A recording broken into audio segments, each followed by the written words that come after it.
This position has been vacant for the last 6 years when the former undersheriff retired, and the duties had been split between the chief of staff and myself as sheriff. The Flagler County Sheriff's Office has a new chief deputy. Sheriff Rick Staley has announced he's appointed Commander Joseph Barilli as the Chief Deputy of the Flagler County Sheriff's Office. The Chief Deputy will be responsible for law enforcement and court and detention operations. He will be responsible for the law enforcement, court, and detention operations, while Chief of Staff Trowbridge will continue to handle all personnel and organizational related issues that may come up, along with training, HR, and finance. Chief Deputy Barilli has been with the agency since 2007 and has previously served in the Community Policing and Investigative Services Division. Prior to his appointment as Chief Deputy, he served as the commander of the Homeland Security and Investigations Section and has been at the forefront of the innovation and success of the Real-Time Crime Center. Chief Deputy Barilli has a Bachelor's of Science in Homeland Security and is currently working on his master's degree in criminal justice. He's also a graduate of the Florida Sheriff Association Commanders Academy, where he was selected by his peers to be class president, and is a recent graduate of the prestigious FBI National Academy. Sheriff Rick Staley. Good morning, Flagler County. I'm Rich Carroll. You're listening to Flagler's Morning News on Thursday, January 16th.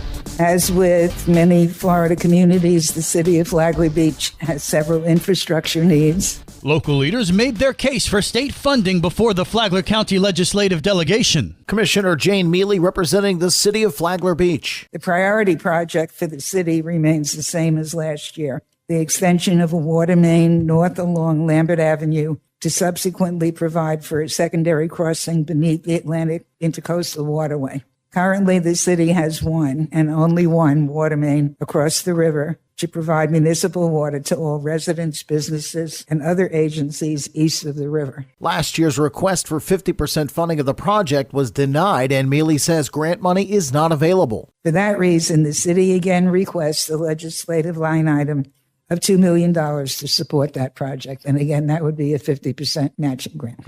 Secondary requests for similar amounts are also directly related to infrastructure. Funding for increased capacity for the city's municipal water system, specifically additional wells, funding to assist the city in compliance with the consent order with the Department of Environmental Protection for wastewater treatment improvements, and funding for resiliency efforts to protect critical infrastructure such as City Hall, public safety facilities, and vulnerable wastewater infrastructure. We just had a study done. Almost every public building in Flagler Beach needs help. From the WNZF Newsroom, I'm Daryl Moody.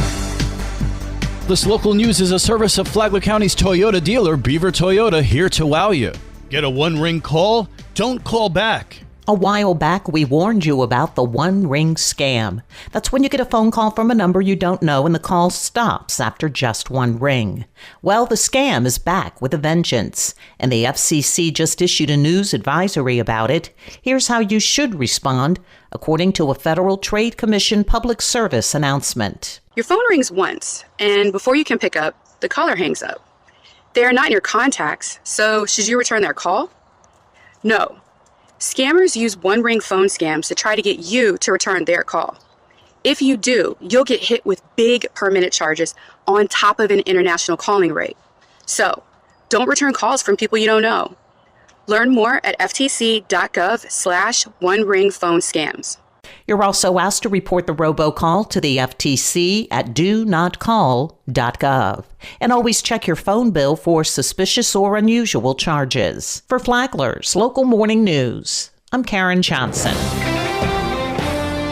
In other news, a Flagler County man is convicted of capital sexual battery. 27-year-old Daniel Rodriguez was convicted of sexually assaulting minors after a 2-day trial. With the jury deliberating for just 11 minutes, he faces mandatory life in prison for multiple counts of sexual battery and lewd acts involving children. State Attorney R.J. Larizza praised the verdict, stating he deserves nothing less.